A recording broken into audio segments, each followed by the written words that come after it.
அனைவருக்கும் இனிய வணக்கத்தை தெரிவித்துக் கொள்கின்றேன். தமிழின தலைவர், முத்தமிழறிஞர், செம்மொழிக்காவலர் தலைவர் கலைஞர் அவர்களின் நூற்றாண்டு விழாவினை முன்னிட்டு திராவிட முன்னேற்றக் கழகத்தினுடைய தலைவர், தமிழ்நாடு முதலமைச்சர் மாண்புமிகு அன்பு தலைவர் தளபதி அவர்களுடைய வேண்டுகோளுக்கிணங்க, மாவட்ட செயலாளர்கள் கூட்டத்தில் எடுக்கப்பட்ட முடிவிற்கிணங்க இன்றைக்கு தமிழ்நாடு முழுவதும் திராவிட முன்னேற்றக் கழகத்தினுடைய புதிய உறுப்பினர்களை தொகுதிக்கு 50,000 உறுப்பினர்களை சேர்க்கக்கூடிய பணிகளை ஏப்ரல் மாதம் 3ஆம் தேதியன்று மாண்புமிகு முதலமைச்சர் அவர்கள் தொடங்கி வைத்தார்கள். அதனையொட்டி கோவை மாநகர் மாவட்டத்தில் எங்களது பொறுப்பு அமைச்சர் அன்பிற்கினிய அண்ணன் செந்தில் பாலாஜி அவருடைய வழிகாட்டுதலிலும் இன்றைக்கு நம்முடைய கோவை மாநகர் மாவட்டத்திற்கு உட்பட்ட 3 சட்டப்பேரவை தொகுதிகளில் ஒவ்வொரு தொகுதிகளுக்கும் வடக்கு சட்டப்பேரவை தொகுதி, கோவை தெற்கு சட்டப்பேரவை தொகுதி, சிங்காநல்லூர் சட்டப்பேரவை தொகுதி, இந்த 3 தொகுதிகளிலும் ஒவ்வொரு தொகுதியிலும் 50,000 புதிய உறுப்பினர்களை திராவிட முன்னேற்றக் கழகத்தில் சேர்க்கக்கூடிய பணிகள் ஏப்ரல் 3ஆம் தேதியிலிருந்து துவக்கப்பட்டிருக்கிறது. அந்த பணிகள் தொடர்ந்து இன்றைக்கு நடைபெற்று கொண்டிருக்கின்றன. வருகின்ற ஜூன் 3ஆம் தேதிக்குள் ஒவ்வொரு தொகுதியிலும் 50,000 உறுப்பினர்களை சேர்க்கக்கூடிய அந்த பணிகள் முழுவீச்சில் நடந்து கொண்டிருக்கின்றன. இன்றைக்கு சுமார் ஒவ்வொரு தொகுதியிலும் 10,000த்திற்கும் மேற்பட்ட உறுப்பினர்கள் இதுவரை சேர்த்திருக்கின்றோம். வருகிற ஜூன் 3ஆம் தேதிக்குள் உறுதியாக 50,000த்திற்கும் மேற்பட்ட திராவிட முன்னேற்றக் கழகத்தினுடைய உறுப்பினர்களை, புதிய உறுப்பினர்களை சேர்ப்பதற்கு திட்டமிட்டு நாங்கள் பணியாற்றி கொண்டிருக்கின்றோம்.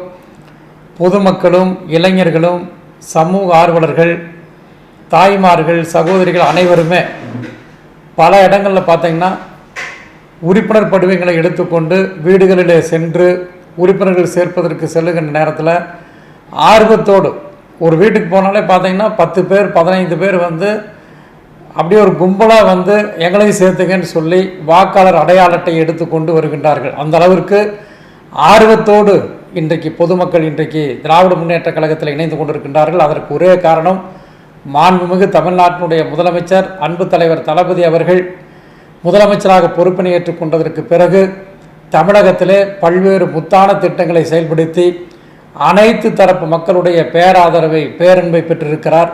அதன் காரணமாக இன்றைக்கு திராவிட முன்னேற்றக் கழகத்திலே இன்றைக்கு அணி அணியாக அலையலையாக வந்து சேர்ந்து கொண்டிருக்கிறார்கள் என்பதை இந்த நேரத்தில் தெரிவித்துக் கொள்கின்றேன். கோவை மாவட்டம் என்பது ஒரு மிகச்சிறந்த தொழில் நகரம். ஒரு காலத்தில் தென்னிந்தியாவுடைய மான்செஸ்டர் என்று மிகச்சிறந்த தொழில் நகரமாக விளங்கிய இந்த மாவட்டம் கடந்த 10 ஆண்டு கால ஆட்சியில், அதிமுக ஆட்சியில் பார்த்திங்கன்னா தொழில்கள் நலிவடைந்து சிறு குறு தொழில்கள், நடுத்தர தொழில்கள் பாதிக்கப்பட்டு மிகப்பெரிய பின்னடைவை இந்த கோவை மாவட்டம் சந்தித்தது. அதே நேரத்தில் இன்றைக்கு திராவிட முன்னேற்றக் கழகத்தினுடைய ஆட்சி 2021ஆம் ஆண்டு மலர்ந்ததற்கு பிறகு மாண்புமிகு தமிழ்நாட்டினுடைய முதலமைச்சர் அவர்கள் எடுத்த நடவடிக்கையின் மூலமாக இன்றைக்கு மிகச்சிறந்த அளவில் இந்த கோவை மாவட்டம் வளர்ச்சி பெறுவதற்குண்டான பல்வேறு பணிகள் முன்னெடுக்கப்பட்டிருக்கின்றன. உதாரணத்துக்கு பார்த்திங்கன்னா சாலைகள் கடந்த 10 ஆண்டு காலமாக அதிமுக ஆட்சியில் குண்டும் குழியுமாக காணப்பட்ட சாலைகள் எல்லாம் இன்றைக்கு 300 கோடி ரூபாய்க்கு மேலாக மாண்பு முதலமைச்சர் அவர்கள் நிதி ஒதுக்கி அதன் மூலமாக இன்றைக்கு சாலைகள் புதிய ஸ்டார் சாலைகளாக செப்பனிடப்பட்டு வருகின்றன.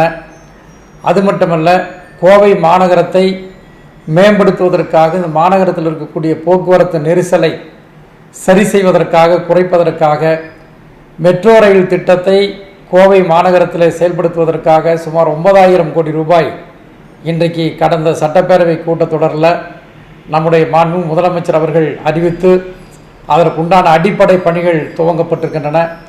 இது போன்ற பல்வேறு பணிகள் நம்முடைய கோவை மாவட்டத்தில் இருக்கக்கூடிய பொதுமக்கள் பயன்படுத்தக்க வகையில் பல்வேறு வளர்ச்சி பணிகள் இந்த ஆட்சியிலே முன்னெடுக்கப்பட்டிருக்கின்றன.